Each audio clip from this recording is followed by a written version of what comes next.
পদত্যাগ করেছেন অন্তর্বর্তীকালীন সরকারের আইন উপদেষ্টা আসিফ নজরুল। আইন মন্ত্রণালয়ের সূত্র এই তথ্য জানিয়েছে। এ বিষয়ে আরো জানাতে যোগ দিচ্ছেন সহকর্মী জাহিদুল বাশার। সেখানকার পরিস্থিতি জানাবেন। আমরা যেটা জানতে পেরেছি, তিনি তার পদত্যাগপত্র আইন মন্ত্রণালয়ে পাঠিয়ে দিয়েছেন, অর্থাৎ তিনি পদত্যাগ করেছেন। আওয়ামী লীগকে নিষিদ্ধ করার একটা দাবি উঠেছে। ব্যক্তিগতভাবে আমি মনে করি কোন রাজনৈতিক দলকে নিষিদ্ধ করার পক্ষে আমি না। ডক্টর আসিফ নজরুল ঢাকা বিশ্ববিদ্যালয়ের আইনের শিক্ষক, ওনার কাছ থেকে আমি এই ধরনের কথা আশা করিনি। উপদেষ্টার চেয়ারে বসেই ওনাদের কোন জাদু লাগলো যে ওনারা এখন আওয়ামী লীগের পক্ষে কথা বলতে শুরু করলেন। আসসালামু আলাইকুম রহমতুল্লাহ। ক্ষমতার চেয়ারে বসে ক্ষমতাধর ব্যক্তিরা কেন জানি জনগণকেই ভুলে যায়। আসলে কি এই ক্ষমতার চেয়ারের দোষ, না আসলে এই ক্ষমতাধর ব্যক্তিদের নীতি আদর্শের দোষ? আমার কিছুই বুঝে আসে না। দর্শক, আপনারা জানেন স্বরাষ্ট্র উপদেষ্টা যখন বলেছিলেন আওয়ামী লীগকে দল গোছানোর জন্য, তখন আন্দোলন করে, দলমত নির্বিশেষে সবাই আন্দোলন করে তাকে সেই পদ থেকে সরিয়ে দেওয়া হলো। এখন আবার আইন উপদেষ্টা আসিফ নজরুল স্যার কি বললেন? কোনো রাজনৈতিক দলকে নিষিদ্ধ করার প্রেক্ষাপটে তিনি পছন্দ করেন না। এ কথাও ঠিক। তবে আওয়ামী লীগ যে আরও একটি কথা বলেছে যে আওয়ামী লীগ ঐতিহাসিক দল, তাদের এদেশের অনেক অবদান রয়েছে। তো আওয়ামী লীগকে আবার তিনি প্রমোট করতেছেন। তো এখানে তো শওকত হোসেনের চেয়ে আসিফ নজরুলের মারাত্মক কথা। তো আসলে এই ক্ষমতার চেয়ে আসনে যখন যে বসে সে আসলে স্বৈরাচারী হয়ে যায় মনে হয়। দেখেন, ইতিপূর্বে আসিফ নজরুল স্যারের অনেক বক্তব্য আপনারা দেখেছেন। আওয়ামী লীগ একটা জঙ্গলি সংগঠন, আওয়ামী লীগ কোনো রাজনৈতিক সংগঠন নাই। তিনার মুখ থেকে পূর্বের এই উপদেষ্টা মণ্ডলীতে ঢোকার পূর্বের বক্তব্যগুলো আপনারা দেখিয়েন। বলা হয় যে আমরা দ্বিতীয়বার 5ই আগস্ট দ্বিতীয়বার স্বাধীনতা অর্জন করেছি আওয়ামী লীগ নামের ফ্যাসিদ স্বৈরাচারী শাসকের হাত থেকে। তো এখন যাদের বিরুদ্ধে আপনি যুদ্ধ করে স্বাধীনতা অর্জন করলেন, তাকেই যদি আবার প্রমোট করে দেশে রাজনীতি করার অধিকার তাদেরকে দেন, তবে তো সেই স্বাধীনতা আর হাজার হাজার ছাত্র ভাইদেরকে রক্তের বিনিময়ে এই স্বাধীনতা অর্জন করে কোনো লাভ হলো না, তাদের রক্তের সাথে বেইমানি করা হলো। এই ঘটনার সাথে আমার পূর্বের একটি ঘটনা মনে হচ্ছে, কুফার ঘটনাটা মনে পড়লো, যে জনগণ হুসাইনের সাপোর্ট নিয়ে বিদ্রোহ করলো। এক পর্যায়ে মুসলিম বিল আকিল ওই যে ক্ষমতার আসন দখল করার জন্য, রাজমহল দখল করার জন্য সৈন্যবাহিনী রওনা হলো। প্রতিমধ্যেই আস্তে আস্তে আস্তে সব একে একে স্বর্ণের বিনিময়ে, টাকার বিনিময়ে সব সরে পড়লো। লাস্টে মুসলিম বিন আকিলকে জীবন দিতে হলো, শহীদ হলো। ঠিক একই অবস্থা হবে মনে হয় আমাদের প্রধান উপদেষ্টা ডক্টর ইউনূসের। তার পাশে যে সব বাহিনী আছে, উপদেষ্টা আছে, একে একে মনে হয় সবাই বিক্রি হয়ে যাচ্ছে। এ নিয়ে একটা সুন্দর বক্তব্য দিয়েছে পেজ দ্য পিপলে। তা আসুন সেই বক্তব্যটা আমরা আগে শুনে আসি। আমাদের পরিষ্কার বক্তব্য, ছাত্র জনতার পরিষ্কার বক্তব্য, যেই মুহূর্তে আওয়ামী লীগ কোনো রাজনৈতিক দল নয়। কারণ একটি রাজনৈতিক দলের যে ক্যারেক্টার, যে বৈশিষ্ট্য, যে চরিত্র থাকা দরকার, আওয়ামী লীগের ভিতরে তার ছিটে ফোটাও নেই। আসিফ নজরুল স্যার যদি অজ্ঞাত সারে উনার সেই বক্তব্যটি দিয়ে থাকে, তাহলে আহ্বান জানাবো, আপনি আজকে এই লাইভ দেখার পরে আপনি দয়া করে আপনার সেই বক্তব্য প্রত্যাহার করুন। দেখুন, উপদেষ্টারা আসলে কি চায় বা এই অন্তর্বর্তীকালীন সরকার কি চায়, সেটার চাইতে গুরুত্বপূর্ণ বিষয় হচ্ছে এদেশের ছাত্র জনতা কি চায় বা জনগণ কি চায়। That is the matter. এটা হচ্ছে গুরুত্বপূর্ণ। কারণ বর্তমান যে অন্তর্বর্তীকালীন সরকার, এই সরকারটি আসলে কোনো ধারাবাহিক সরকার নয়, কিংবা কোনো গতানুগতিক সরকার নয়, যে কোনো একটি সিস্টেমের মাধ্যমে কিংবা কোনো একটি নির্বাচনের মাধ্যমে কিংবা কোনো একটি প্রেক্ষাপটে তারা ক্ষমতার চেয়ারে বসছে। বিষয়টি এমন নয়। বিষয়টি হচ্ছে ছাত্র জনতার রক্ত, জীবন এবং শহীদের বিনিময়ে একটি গণঅভ্যুত্থানের মাধ্যমে, একটি বিপ্লবের মাধ্যমে আমরা এই সরকারটিকে প্রতিষ্ঠিত করেছি বা এই সরকারটি গঠন করেছি। এখন কথা হচ্ছে, যাদেরকে আমরা চেয়ারে বসিয়েছি তারা কি চাই, সেটার চাইতে আরো হাজার লাখ গুণ বেশি গুরুত্বপূর্ণ যারা তাদেরকে চেয়ারে বসিয়েছে তারা কি চাই এবং সেই আলোকে তারা কাজ করছে কিনা। That is important.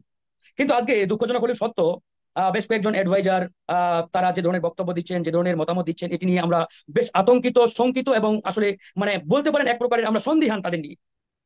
এদেশের মানুষ যে একটি বিপ্লবের মাধ্যমে এই দেশটাকে দ্বিতীয় মুক্তিযুদ্ধের মাধ্যমে দ্বিতীয়বার স্বাধীন করেছে, আসলে এই স্বাধীনতার উদ্দেশ্যটা কি, এই স্বাধীনতার লক্ষ্যটা কি, সেটাই যদি তারা ধারণ করতে না পারে, বুঝতে না পারে, তাহলে বুঝতে হবে যে এই অ্যাডভাইজারদের ভিতরে অন্য কোনো এজেন্ডা রয়েছে, কিংবা তারা অন্য কোনো প্ল্যান বাস্তবায়নে কাজ করছেন খুব সূক্ষ্মভাবে। এটি আমরা বলতে বাধ্য হচ্ছি আজকে।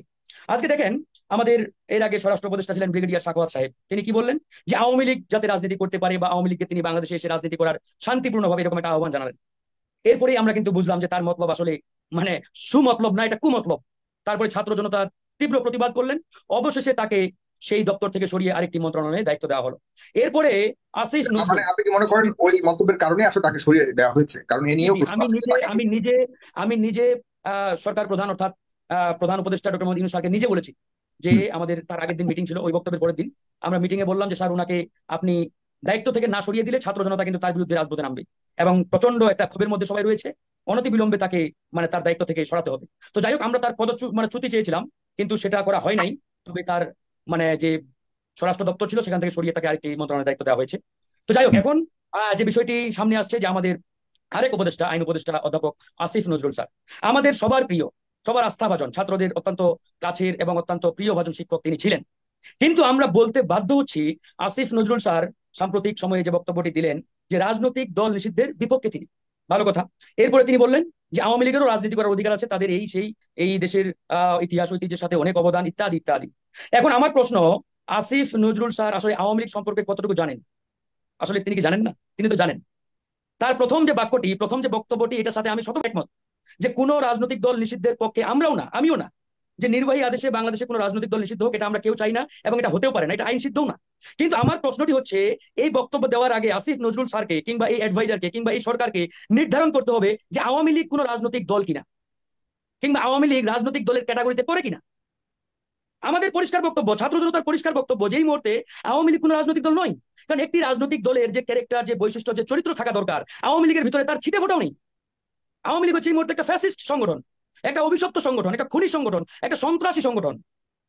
তাহলে আসিফ নজরুল, যিনি ক্ষমতায় আসার আগে যখন তিনি শিক্ষকতা করতেন, তিনি কিন্তু বারবার বলেছেন যে আওয়ামী লীগ এই মুহূর্তে রাজনৈতিক দলের ক্যাটাগরিতে পড়ে না, এটা একটা ফ্যাসিবাদী সংগঠনে পরিণত হয়েছে। এরকম আসিফ নজরুল স্যারের অসংখ্য বক্তব্য পাবেন।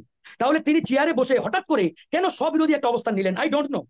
যে আসিফ নজরুল স্যার নিজেই বলেছেন এর আগে যে আওয়ামী লীগ রাজনৈতিক দলের চরিত্র থেকে বেরিয়েছে, মানে রাজনৈতিক দলের যে ক্যারেক্টার, চরিত্র, বৈশিষ্ট্য থাকা দরকার, আওয়ামী লীগের ভিতরে তার ছিটে ফোটাও নেই। এরকম অসংখ্য বক্তব্য তার পাবেন। তাহলে তিনি ক্ষমতার চেয়ারে বসে কেন আওয়ামী লীগকে রাজনৈতিক দলের একটা মানে আপনি কি বলে ওটাকে সার্টিফিকেট দিলেন? ওয়াই? কেন?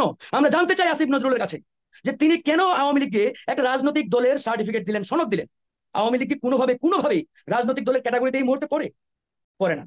যাদের হাতে হাজার হাজার মানুষের রক্তের দাগ লেগে রয়েছে, হাজার হাজার মানুষের এখানে একটা প্রশ্ন আছে, ফারুক হাসান, মানে আওয়ামী লীগের সবাই প্রায় 3-4 কোটি যদি ধরি, যা তাদের দাবি মতো যদি 30% বাদই দিন, বাংলাদেশের জনগণের বা ভোটারদের অন্তত পক্ষে 20% যদি তাদের সমর্থক ধরি, 20% তো আসলে অপরাধ করেনি। 20% ধরলে প্রায় 2 কোটি। এটা একটা ভোগাস তথ্য। আমি আপনাকে বলি, এটা একটা ভোগাস তথ্য।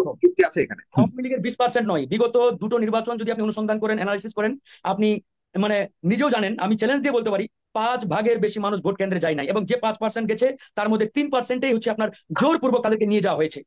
তাহলে সেখানে আপনি বলতে পারেন আওয়ামী লীগের জেনুইন যদি আপনি জনসমর্থন চিন্তা করেন, এই মুহূর্তে 2 or 3%, বা লেস দেন 5%-5%-এর উপরে আওয়ামী লীগের জনসমর্থন কোনোভাবে আপনি পাবেন না, কোনোভাবেই। আমি চ্যালেঞ্জ দিয়ে আপনাকে বলতে পারি, প্রয়োজনে আপনি এই সরকারকে আহ্বান জানাতে পারেন গণভোটের মাধ্যমে সেই তথ্য উপাত্ত আমরা পেয়ে যাবো যে আসলে এই সরকারের জনসমর্থন কতটুকু ছিল, মানে সাবেক যে সরকারটি ছিল তাদের 5% বেশি নেই। কিন্তু মিডিয়াতে যেগুলো মানে বলা হয়েছে বা নির্বাচন কমিশন থেকে যে তথ্য দেওয়া হয়েছে, এগুলো তো আসলে গণভবনের তথ্য। আপনারা সবাই জানেন যে গণভবন থেকে শেখ হাসিনা যে প্রেসক্রিপশন দিয়েছে, সেই প্রেসক্রিপশন অনুযায়ী নির্বাচন কমিশন তথা প্রধান নির্বাচন কমিশনার শুধুমাত্র মানে ব্রিফিং করেছে, এর বাইরে কিছু না, নাথিং এলস। তো যাই হোক, আমরা সেদিকে যাচ্ছি না। আমাদের কথা হচ্ছে আসিফ নজরুল এই মুহূর্তে ছাত্র জনতার অ্যাডভাইজার, জনগণের অ্যাডভাইজার। তিনি আওয়ামী লীগের অ্যাডভাইজার নন। তার বক্তব্য, তার কথা, তার কাজ হবে ছাত্র জনতা কি চায়, জনগণ কি চায়। এবং তিনি যে ধরনের মন্তব্যটি করেছেন যে সেটা তার ব্যক্তিগত মত, নো। একজন অ্যাডভাইজার চেয়ারে বসার পরে তার ব্যক্তিগত কোনো মতামত থাকতে পারে না। তিনি যা বলবেন সেটা সরকারের বক্তব্য, তিনি যা বলবেন সেটা সরকারের স্টেটমেন্ট। সুতরাং তিনি চেয়ারে বসে তার ব্যক্তিগত মতামত, ব্যক্তিগত বক্তব্য ইত্যাদি এ ধরনের গুলি আওড়ানোর কোনো সুযোগ নেই। এখন আমার প্রশ্নটি হচ্ছে এখানে যে আসিফ নজরুল স্যার তথা এই সরকারের যে সকল অ্যাডভাইজার আওয়ামী লীগকে পুনঃপ্রতিষ্ঠা করার বক্তব্য দিচ্ছেন, কথা বলছেন, তারা আসলে আওয়ামী লীগের ক্যারেক্টার, চরিত্র সম্পর্কে জানেন কিনা, বা বিগত 17 বছরে আওয়ামী লীগ কি করেছে এই ইতিহাস তারা জানেন না? কয়েকটা বক্তব্য ভিডিও দেখে আমার রীতিমতো গায়ের লোমগুলো দাঁড়িয়ে যায়। 2 দিন ধরে একটা ভিডিও আপনাদের সবার সামনে মানে ঘুরে বেড়াচ্ছে যে পুলিশ গুলি করে কয়েকজন ছাত্রকে মেরে পুলিশের ভ্যানে তুলে সেই ভ্যানটাতে আগুন দিয়ে জ্বালিয়ে দিয়েছে। ভাই, কয়লা হয়ে গেছে মানে লাশগুলো। এই চিত্রটি দেখার পরেও তারা কিভাবে আওয়ামী লীগ একটা রাজনৈতিক দল বলতে পারে? আসিফ নজরুল জানে না যে বিএনপির কত শত নেতাকর্মীকে গুম করা হয়েছে, খুন করা হয়েছে, জামাত সহ বিরোধী দলের কত নেতাকে মানে গুম করা হয়েছে, ক্রস ফায়ার দেওয়া হয়েছে, তিনি জানেন না? মায়ের কোল থেকে ছেলেকে তুলে এনে রাতের আধারে ক্রস ফায়ার দেওয়া হয়েছে, স্ত্রীর মানে কাছ থেকে স্বামীকে টেনে এনে গুলি করে হত্যা করা হয়েছে। একটা দুইটা নয়, হাজার হাজার ঘটনা, হাজার হাজার কত মানুষ গুম হয়েছে তার হিসাব নেই। এরকম একটা দলকে তিনি কিভাবে রাজনৈতিক দলের সার্টিফিকেট দেন, কিভাবে রাজনৈতিক দলের সনদ দেন, আমার আসলে এখানে বড় একটি সন্দেহ কাজ করছে। আপনি জানেন পৃথিবীর ইতিহাসে বিপ্লবের পরে ফ্যাসিবাদী শক্তির কবর রচিত হয়। পৃথিবীর কোন সন্দেহটা দেশে কাজ করছে কেন? মানে আমরা দেখেছি বিপ্লবের যে পরে পরাজিত শক্তি আবার সুযোগ পেয়েছে রাজনীতি করার। আপনারা তো জার্মানির ইতিহাস জানেন, হিটলারের যে নাৎসি বাহিনী, এই নাৎসি বাহিনীকে পরবর্তীতে আর রাজনীতি বা ওই দেশে সুযোগ পেয়েছিল? পায় নাই। জার্মানির রাজনৈতিক দল পর্যন্ত নিষিদ্ধ হয়ে গেছে হিটলারের যে রাজনৈতিক দল, কারণ হিটলার গণহত্যা চালিয়েছিল। তো এরকম পৃথিবীর অসংখ্য নজির ইতিহাস আপনি পাবেন, যারা গণহত্যার সাথে জড়িত তাদেরকে পরবর্তীতে নিষিদ্ধ করা হয়েছে, ব্যান করা হয়েছে, তাদের রাজনীতি করার কোনো অধিকার নেই, কোনো সুযোগ নেই। তো এই জায়গায় আসিফ নজরুল স্যার কেন এই ধরনের বক্তব্য দিলেন? তাহলে আমরা বলতে বাধ্য হচ্ছি যে তিনি কারো এজেন্ডা সূক্ষ্মভাবে বাস্তবায়ন করার চেষ্টা করছেন।